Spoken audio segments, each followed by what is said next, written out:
Lopping the roof off a coupe rarely does it many favours.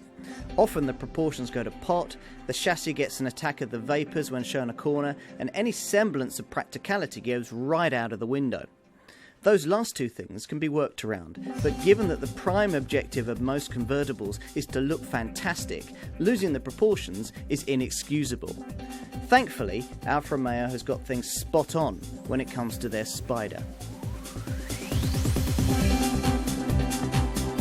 This Alfa manages to be better looking than the Brera coupe on which it's based. And part of the reason for that is the rather unflattering discrepancy between the amazing Brera coupe prototype that was revealed at the 2002 Geneva show and the subsequent, rather more sensibly styled production coupe. The Spider wasn't preceded by a car with a longer bonnet, amazing flip-up doors and all kinds of other automotive excess, so it carries no baggage in that regard. What it does have to live up to are some great Alfa convertible shapes of the past, including the Duetto and the latter-day GTV. Let's cut straight to the chase. If you're looking for a driver's car along the lines of a Porsche Boxster or a Nissan 350Z, then the Spider isn't going to leave you wholly impressed. It just can't match these titans in terms of go, stop and steer.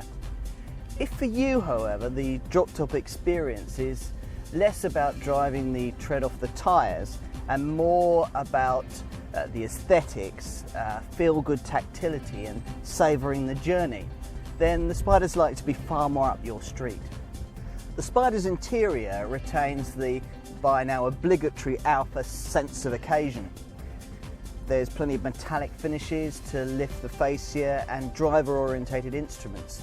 There's also a sort of nod to tradition. How many cars still retain an oil temperature gauge? The Alfa does, and it's a welcome touch.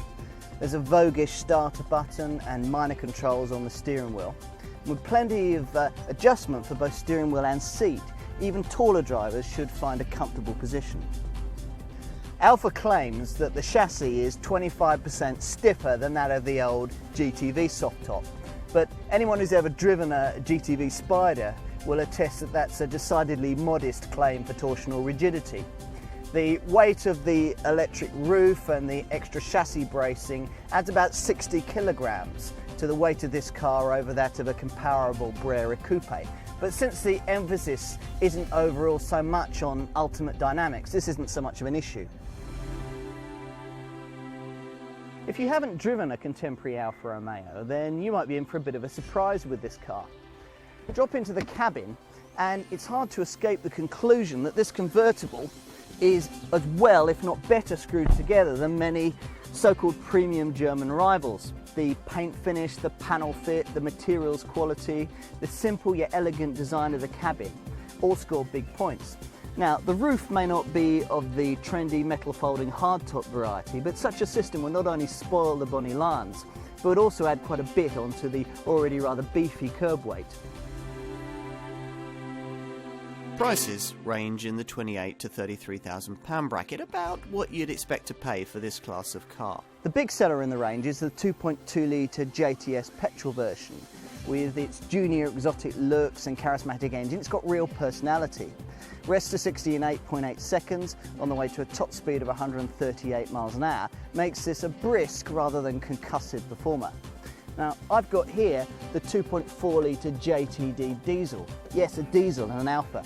And it's just as quick as the 2.2, and the pulling power, the torquey engine, that gives it some real overtaking punch.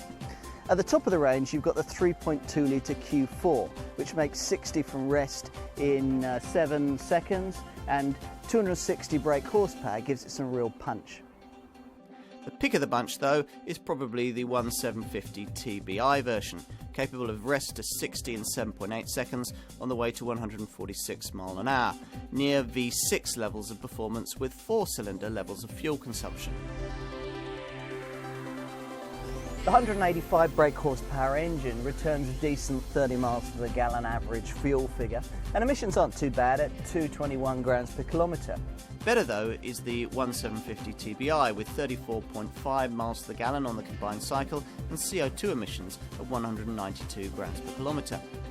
If you're not all about cornering a car and its door handles, this makes an interesting choice. As does the 2.4 litre JTD diesel that I'm driving here with its 200 brake horsepower output. This has the most torque and the best fuel economy in the whole Spider range, but the idea of a diesel roadster may take some getting used to.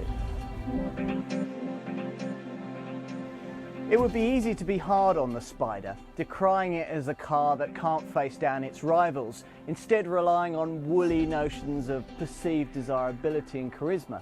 But to do so would be to miss the point of this car. Convertibles tend not to be bought for pragmatic reasons, and the best looking cars usually sell.